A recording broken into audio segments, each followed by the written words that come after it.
Assalamualaikum warahmatullahi wabarakatuh. Selamat pagi anak-anak. Apa kabar hari ini? Walaupun kita pada saat ini sedang diuji dengan adanya COVID-19, tapi kita harus tetap semangat untuk belajar serta waspada. Jangan lupa untuk mentaati peraturan protokol kesehatan dengan cara gunakan masker, jaga jarak, dan tidak lupa cuci tangan agar kita tetap sehat. Pada hari ini kita akan belajar tentang tema 3 tentang tokoh dan penemuan. Tema 2, pembelajaran 4, penemuan dan manfaatnya di kelas 6. Sebelum memasuki ke pembelajaran, terlebih dahulu marilah kita berdoa agar apa yang kita harapkan dan kita cita-citakan dapat dikabulkan oleh Allah Subhanahu wa Ta'ala, serta ilmu yang kita dapat pada hari ini bisa bermanfaat di kemudian hari. Amin ya robbal alamin. Berdoa dimulai. Berdoa selesai. Anak-anak, apakah kalian telah melaksanakan disiplin waktu untuk datang ke sekolah? Karena datang tepat waktu ke sekolah adalah merupakan salah satu kewajiban kita sebagai pelajar.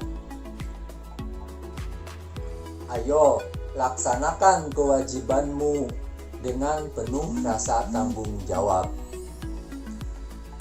Coba kalian amati gambar berikut. Apakah mereka itu sudah melaksanakan kewajibannya dengan penuh rasa tanggung jawab? Apakah kewajiban itu? Kewajiban adalah sesuatu yang harus dilaksanakan dengan penuh rasa tanggung jawab. Contoh kewajiban kita sebagai pelajar adalah datang tepat waktu sebelum bel sekolah dibunyikan, menjaga lingkungan sekolah, mengikuti segala kegiatan yang dilaksanakan di sekolah. Contohnya kita mengikuti upacara pengibaran bendera setiap hari Senin. Tidak merusak fasilitas umum milik sekolah, harus dapat menjaganya dengan baik. Meninggalkan sekolah setelah selesai jam pelajaran, siswa diwajibkan untuk memberitahu jika tidak masuk sekolah. Siswa tidak diperkenankan meninggalkan kelas tanpa seizin guru. Mengerjakan tugas pekerjaan rumah, serta siswa wajib mengikuti ulangan yang diadakan oleh sekolah. Nah, itulah contoh-contoh kewajiban anak sekolah yang harus dilaksanakan dengan penuh rasa tanggung jawab. Setelah melaksanakan kewajiban, baru siswa mendapatkan haknya. Hak siswa di sekolah contohnya adalah mendapatkan pendidikan pengajaran, menggunakan sarana pembelajaran yang ada di sekolah, memperoleh bimbingan secara optimal, mendapat perlindungan selama berada di lingkungan sekolah. Jadi, ada beberapa macam kewajiban. Contohnya, kewajiban di sekolah, kewajiban di rumah, dan kewajiban di lingkungan masyarakat. Melaksanakan kewajiban sebagai pelajar akan membantu kepada kita untuk mengikuti kegiatan belajar dengan baik. Nah, anak-anak, pada pembelajaran 1, kamu telah menemukan kalimat yang tidak efektif pada teks tentang si kotak ajaib. Sekarang kita akan membahas tentang kalimat efektif. Kalimat efektif adalah kalimat yang disusun berdasarkan kaidah yang berlaku, seperti unsur-unsur penting yang harus dimiliki setiap kalimat, yaitu subjek dan predikat. Memperhatikan ejaan yang disempurnakan, serta cara memilih kata yang tepat dalam kalimat. Ciri-ciri kalimat efektif adalah 1. Kesepadanan struktur. Jadi, hal yang pertama diperhatikan adalah kelengkapan struktur dan penggunaannya. Ada beberapa hal yang menyangkut ciri-ciri yang satu ini, yaitu 1. Pastikan kalimat itu dibuat mengandung unsur klausa minimal lengkap, yakni adanya subjek dan juga predikat. Serta jangan menaruh kata depan di depan subjek. Contohnya kalimat efektif dan kalimat tidak efektif yaitu kalimat tidak efektif, contohnya, bagi semua peserta diharapkan hadir tepat waktu. Sedangkan kalimat efektifnya, semua peserta diharapkan hadir tepat waktu. Coba kalian perhatikan, apa yang membedakan antara kalimat yang pertama dengan kalimat yang kedua? Ya, betul, yaitu ada kata bagi, sehingga menjadi kalimat tidak efektif. Kedua, hati-hati dalam penggunaan kata yang di depan predikat, karena membuat perluasan dari subjek. Contohnya, dia yang pergi meninggalkan saya. Dengan kata dia pergi meninggalkan saya. Jadi kata yang pertama yaitu menggunakan kata yang. Dan yang ketiga, serta tidak bersubjek ganda. Bukan berarti subjek tidak boleh lebih dari satu, namun lebih ke arah menggabungkan subjek yang sama. Contohnya, adik demam, sehingga adik tidak dapat masuk sekolah. Itu kalimat tidak efektif.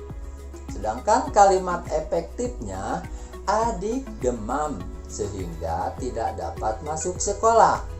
Coba perhatikan pada kalimat pertama, kata apa yang ada dua? Ya, benar, yaitu kata adik. Kata adik itu merupakan subjek.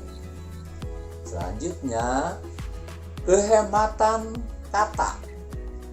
Karena salah satu syarat kalimat efektif adalah ringkas, yaitu tidak bertele-tele, sehingga kalimat tidak boleh menyusun kata yang bermakna sama di dalam sebuah kalimat. Contohnya kata jamak, yaitu para siswa-siswi sedang mengerjakan soal ujian masuk sekolah. Itu adalah kalimat tidak efektif. Sedangkan kalimat efektifnya adalah siswa-siswi sedang mengerjakan soal ujian masuk SMP. Kata sinonim, contohnya, ia masuk ke dalam ruang kelas. kata tidak efektif. Dengan kata efektifnya, ia masuk ruang kelas.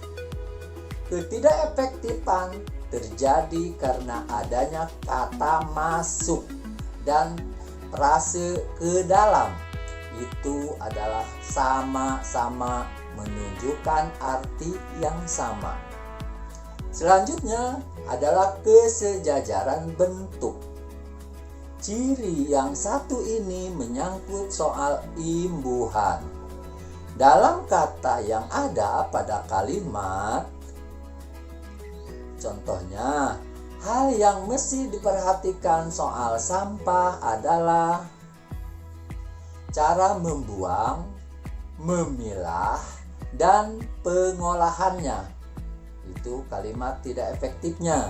Sedangkan kalimat efektifnya, hal yang mesti diperhatikan soal sampah adalah cara membuang, memilah, dan mengolahnya. Selanjutnya, ketegasan makna. Tidak selamanya subjek harus diletakkan di awal kalimat. Namun, memang peletakan subjek seharusnya selalu mendahului predikat. Akan tetapi, dalam kasus tertentu, kalian bisa saja meletakkan keterangan di awal kalimat untuk memberikan efek penegasan. Contohnya adalah, kamu sapulah lantai rumah agar bersih. Itu kalimat tidak efektif.